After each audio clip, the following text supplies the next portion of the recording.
খাজা খাওয়ার জন্য আর পুরীতে যেতে হবে না, বাড়িতে এভাবে বানিয়ে ফেলো পুরীর মতন খাজা, আর জগন্নাথকে দাও আর নিজেরাও খাও। নমস্কার বন্ধুরা, আমার চ্যানেলে তোমার সবাইকে স্বাগত জানাই। এখন তো রথের দিন শুরু হয়ে গেছে, কালকে চলে গেছে, আমি একদম লেট করে একদিন পরে ছাড়ছি। তাও এক সপ্তাহ ধরে খাওয়া দাওয়া চলে, উল্টো রথ বাকি আছে, চিন্তা করো না, উল্টো রথের মধ্যে খেলেই হলো। কালকে আমরা পাপড় খেয়েছি, খাজা খাইনি। খাজা বানাবো তারপরে খাবো, একদম সোজা খাজা বানানো। ওই দোকান থেকে কটা খাবো কিনে, একদম পুরীর খাজা হয়ে যাবে। হ্যাঁ, কটা খাবো, তো ইচ্ছে মতো খাওয়ার জন্য চলো তাহলে খাজা বানিয়ে ফেলি। তো চলো, খাজা বানানোর জন্য এখানে আমি সমস্ত উপকরণ নিয়ে নিয়েছি। এখানে নিচ্ছি ময়দা, এরকম একটা মেজারমেন্ট কাপের 1 কাপ দিলাম, আর হাফ কাপ দেব। এখানে তেলের পরিমাণটাই মেন। এখানে নিয়েছি, দেখো এখানে একটা কাপ নিয়েছি, সেই কাপের হাফ কাপের থেকে একটু কম রিফাইন্ড অয়েল, আর নিচ্ছি চিনি। খুব সহজ, খুব সোজা, শুধু মেজারমেন্টটাই মেন। হ্যাঁ, এবার এটাকে ভালো করে মাখিয়ে নিতে হবে। এখানে তোমরা সাদা তেলের পরিবর্তে ঘিও নিতে পারো, তাহলেও হবে, তবে আমি সাদা তেল দিয়ে করছি। এই ময়ানটাই মেন, এটা দেখে নেবে, খুব সুন্দর খাজা তৈরি হবে। পুরো ভালো করে মাখিয়ে নিচ্ছি। এবার এর মধ্যে আস্তে আস্তে একটু একটু করে জল মেশাবো, খুব সামান্য, যাতে এটা মানে একদম নরম না হয়ে যায়। এটা মিডিয়াম ডো হবে, না শক্ত না নরম। দেখো ঠিক ডোটা এরকম হবে, না শক্ত না খুব নরম। এবার এটাকে রেস্টে রাখবো 20 থেকে 25 মিনিটের জন্য। এখানে একটা লিকুইড তৈরি করতে হবে, তার জন্য এখানে ময়দা নিয়ে নিচ্ছি, এই হাফ কাপ মতন। এই লিকুইডটা অনেকটা ভূমিকা আছে বেশি। হ্যাঁ, আর এর মধ্যে দিয়েছি সাদা তেল। এবার এটাকে গুলে নিতে হবে, খুব বেশি পাতলাও না আর খুব বেশি ঘনও না, এমন একটা লিকুইড তৈরি করতে হবে। এই লিকুইডটাই মেন। যে লেয়ারগুলো হবে না, ওই লেয়ারটা তৈরি করতে, না জল না, শুধু তেল আর ময়দা। কেউ কেউ অ্যারারুট অথবা অন্য কিছু দিয়েও করতে পারে, তবে আমি ময়দা দিয়ে করছি। লিকুইডটা ঠিক এরকম হবে, এই দেখো, খুব বেশি ঘনও না খুব বেশি পাতলাও না। এটা তৈরি হয়ে গেছে, উনুন ধরিয়ে দিচ্ছি। এবার একটা এরকম কড়াই বসিয়ে দিলাম। এবার এর মধ্যে দিচ্ছি চিনি। এবার যে যেরকম মিষ্টি খাও, সাধারণত খাজাটা খুব মিষ্টি হয়, কম মিষ্টি হয় না, সেই আন্দাজে চিনি দেবো। আগে চিনি শিরাটা বানিয়ে নেবো। হ্যাঁ, চিনি শিরাটা আগে বানিয়ে নেবো।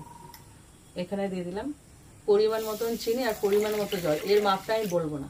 এবার যে যেরকম ভাবে বানাবে, যতটা বানাবে পরিমাণ ময়দাটা সে অনুযায়ী দেবে। এই চিনির শিরাটা কেমন হবে জানো তো, খুব একটা আঠালো হবে না, খুব পাতলাও হবে না। আর এটা ফ্লেভার বানানোর জন্য, জাস্ট একটুখানি ফ্লেভারফুল বানানোর জন্য একটু ছোট এলাচ দিয়ে দিলাম। এবার এটাকে গলতে দেবো। চিনিটা দেখো আস্তে আস্তে ফুটতে শুরু করেছে। এবার এটা ফুটে উঠবে, খেয়াল করবে আঠালো ব্যাপারটা যেন পুরো গাঢ় না হয়ে যায়, হালকা সেইভাবে ওটা ফুটিয়ে নিতে হবে। তবে সবে গলতে শুরু করেছে, এটা একটু একটু নেড়ে দেবো। দেখবে এই জলটা না কালারটা চেঞ্জ হয়ে যাবে, একটা হালকা লালচে ভাব চলে আসবে। ঠিক ঠিক। দেখো চিনি শিরার কালারটা চেঞ্জ হয়ে গেছে, পুরো দেখে বোঝা যাচ্ছে না, লালচে হয়ে গেছে। আর এটা দেখে নেব কতটা তৈরি হয়েছে, দেখি তো, একটা আঠা আঠা ভাব আসবে, ঠিক তখনই নামিয়ে ফেলতে হবে। কিন্তু খুব ঘন করলে কি বলতো, শিরাটা ঘন হয়ে যাবে, তখন যে খাজাটা দেবো না ওটা ধরবে না, মানে একদম ক্রিস্টাল টাইপের হয়ে যাবে। তো এখন আমি এটাকে নামিয়ে নেব। এ দেখো 20 থেকে 25 মিনিট হয়ে গেছে। এটা আর একটু চটকে নেব। কি সুন্দর, নরমও হয়নি আবার শক্তও হয়নি, কি দারুণ একটা মোলায়েম হয়ে গেছে। এবার এটাকে একটুখানি ডলে নিয়ে, মানে মেখে নিয়ে, এবার এটাকে লেচি করে নিতে হবে। একদম ছোট ছোট লেচি করতে হবে, বেশি বড় হয় না। আমরা আজ পর্যন্ত যা করি সব বড় বড়, এবারে প্রথম ছোট করতে হবে, বেশি বড় হবে না। রুটি যেমন হয় না সেরকম সাইজে লেচি করতে হবে। দেখো প্রত্যেকটা লেচি এরকম সাইজে করে নিলাম। এবার ঠিক যেমন রুটি হয় না ওইভাবে লেচিগুলোকে গোল গোল পাকিয়ে নেব। এবার রুটির মতন বেলে নিতে হবে। তো আগে এগুলোকে তৈরি করে নিই। প্রত্যেকটা দেখো সমান মাপের লেচি তৈরি করে নিচ্ছি। এবার এটাকে রুটির মতন বেলে নেব। ঠিক যেমন রুটি হয় সেরকম। এখানে আসল কাজ। ঠিক এরকম একটা থিকনেসে রুটি বানাতে হবে, খুব বেশি মোটাও না খুব বেশি পাতলাও না, সেম সাইজের সব কটা আমি বেলে নেব একইভাবে। সব কটা আমি একরকম বেলে নিয়েছি, দেখো এক মাপের। এবার এটাকে একটা করে রুটি নেব আর ওপর থেকে যে লিকুইডটা বানিয়েছিলাম সেই লিকুইডটাকে এভাবে দিয়ে দেব।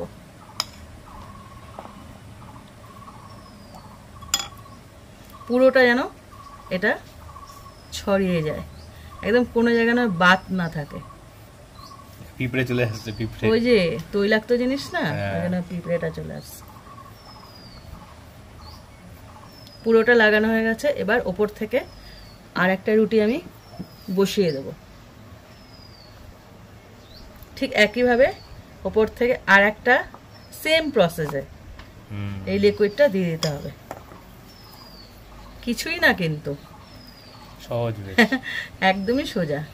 এটা নিয়ে 4টে হয়েছে, আরও একটা 5টা রুটি একসাথে এভাবে বেলে নিতে হবে, মানে এই লিকুইডটা লাগিয়ে নিতে হবে, তারপরে বেলবো। পাতলা করে করে চারিদিকে দিয়ে দেবো।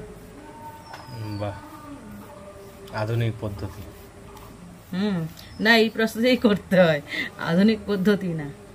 দেখো এখানে 5খানা রুটি আমি একইভাবে সবকটা লিকুইড লাগিয়ে নিচ্ছে। এইভাবে এটাকে ফোল্ড করতে হবে, টাইট করে ফোল্ড করতে হবে যেন ফাঁকা না থাকে। দেখো একদম টাইট করে, খেয়াল করবে যেন একদম ঢিলা না হয়। এরকম করে করে ফোল্ড করতে হবে, যে লেয়ারগুলো তৈরি হবে না এইভাবেই হবে। আমার ছেলে আমার জিজ্ঞাসা হচ্ছে, মা লেয়ারগুলো কি করে হয়? দেখতে থাক। কোনোদিন দেখেনি তো বানাতে, আমি বানাই কিন্তু দেখাইনি কোনোদিনও, এই প্রথমও দেখলো। হ্যাঁ, শুধু খাই আসলে। এই যে এইভাবে হালকা করে একটু স্প্রেড করে নিতে হবে ছড়িয়ে। দেখো একটু লম্বা হয়ে গেল, আর টাইট হবে, এরকম ডললেই টাইট হবে আরো জিনিসটা। এটাকে পুরো টাইট করে একটা রোল মতন বানিয়ে নিয়েছি। এবার এই দুটো মাথা আমি কেটে নেব, এটা পরে বানিয়ে নেব কিছু একটা, এটা দেখতে ভালো লাগবে না, তাই দুপাশটা আমি কেটে নিচ্ছি। এবার প্রত্যেকটাকে এরকম করে করে কেটে নেব।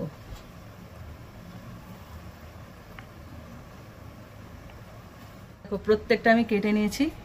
সবকটা এই লম্বা করে বেলতে হবে, এইভাবে আড়ে নয়, এইভাবে লম্বা করে হালকা করে চাপ দেবে, এরকম চ্যাপটা চ্যাপটা করে বেলে নিতে হবে।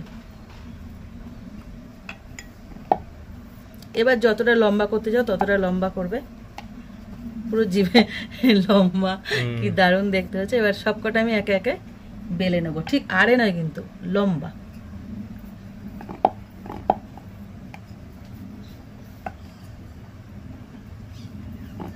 দেখো আমি সবকটা বেলে নিয়েছি, আর এখানে আমি তেলও বসিয়ে দিয়েছি। তেলটা একটু হালকা গরম হোক, তারপরে আমি ছাড়বো এটা। তেলটা দেখো হালকা গরম হলে তবেই ছাড়বে, একদম আমরা যে পকোড়া বানাই ধোয়া ওরা যে তেলটা, ওরকম করলে হবে না।